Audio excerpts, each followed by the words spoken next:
Mercredi 14 décembre, sur le plateau de l'émission C'est à vous diffusée sur France 5, alors qu'elle était venue faire la promotion de son 11e album studio intitulé LP, Zazie a été interrogée sur ses récents problèmes de voisinage qui étaient liés à son activité musicale.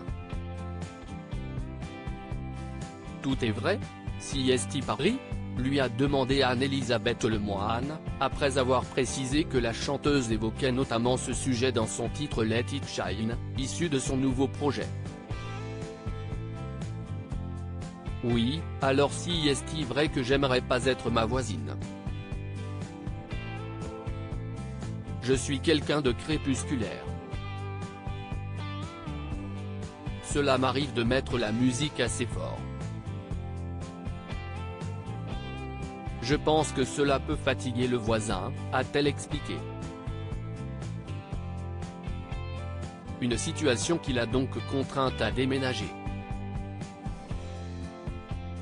J'ai trouvé une petite maison pour avoir un peu moins de murs mitoyens et de problèmes de son, a-t-elle précisé, avant de révéler, à la demande de l'animatrice, le lieu où elle réside désormais. Je suis dans le 20e arrondissement de Paris, note de la rédaction, j'adore cet endroit.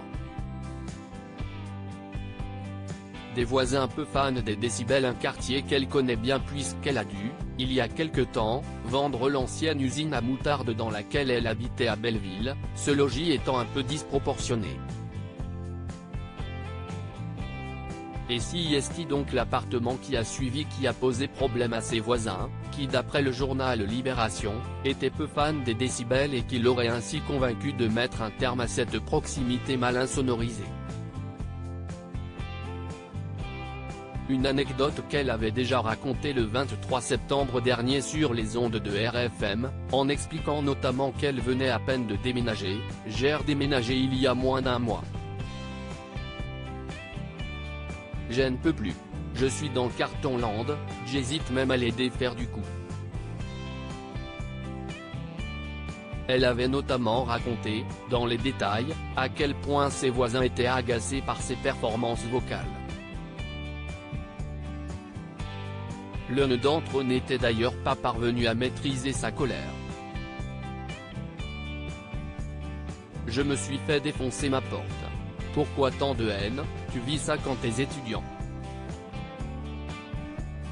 Là tu te dis non quand même j'ai un statut, non pas du tout ils s'en foutent complètement.